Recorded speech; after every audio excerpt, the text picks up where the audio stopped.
அந்த பர்வதத்தை கந்தமாதன பர்வதம்னு பேரு. அதை தூக்கின் வரார். அதுல 4 மூலிகை உண்டு.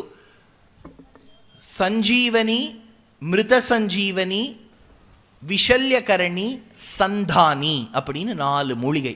அதில் ஒரு மூலிகை ஸ்கின் ப்ராப்ளம் எல்லாம் போக்கும், இன்னொரு மூலிகை ஃப்ராக்சர் எல்லாம் சரிப்படுத்தும், இதெல்லாம் இருக்குது. இதெல்லாம் ராமாயணத்தில் யுத்த காண்டத்தில் வருது. அந்த பண்டிதர் சொல்கிறார் எந்தெந்த மூலிகை எதுக்காக. பாவம் ஹனுமான் எல்லாத்தையும் கேட்குறாருனால பிரைட் ஸ்டூடெண்ட் தான், பாவம் போகிறார்.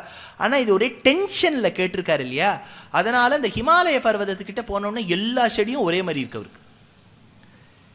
இப்போது தளிகை பண்ணுறவாளுக்கு தெரியும் சிறுகீரைனா என்ன, முளைக்கீரைனா என்ன, பொன்னாங்கண்ணினா என்ன, மணத்தக்காளினா என்ன, பாலக்குனா என்ன, சப்பக்கினா என்னன்னு இவ்வளோ கீரை வகைகள் தளிகை பயிற்சி எடுத்தவாளுக்கு தெரியும். முதல் நாள் அது தன்னுடைய திருக்கால்களை பொன்னடி சாத்திருக்கு மடப்பள்ளியில். அது கைங்கரியமே பண்ணது கிடையாது. அது தளிகை பண்ணாத பட்சத்தில் நீங்கள் கீரை எல்லாம் வச்சேன்னா எல்லா இலையும் ஒரே மாதிரி தான் இருக்கும்.